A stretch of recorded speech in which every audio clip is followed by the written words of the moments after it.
Ya guys, baru siap kerja tadi guys. Kita mandi dulu, sholat maghrib.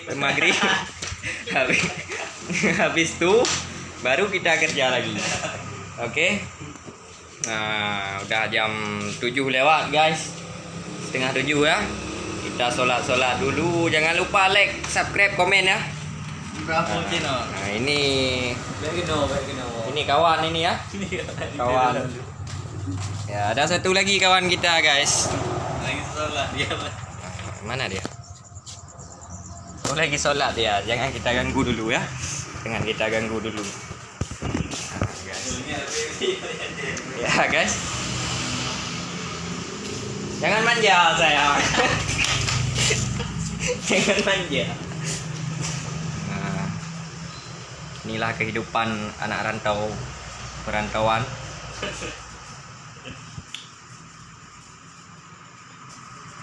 Andaikan engkau mengerti. Baby itu. Wah, aku punya buat YouTube punya hana ka like, hana ka subscribe, ka ke. Wah, nak dengar. Like sebanyak-banyak aje, subscribe sebanyak-banyak aje. Berapa channel? Back dua berapa channel?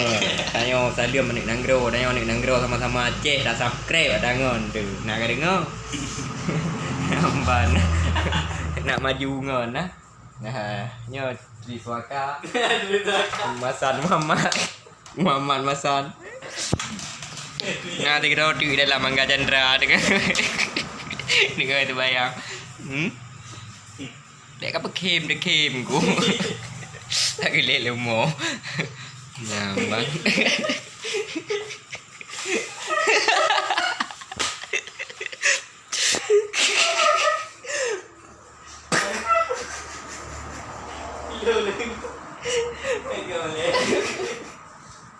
Ya amban nah.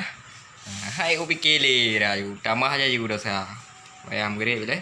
Lagi mantau nak urang makmud. Nak urang makmud boleh. Tuhan Ali bah. Kaji guys bah. Kaji bah. Tu bayang le bah. Untuk dah video call dah jangan lau. Dah pegak vlog lau menarik hai kada ikut. Okay. Ya. Nyolah Primus, Pria Musalla. Primus.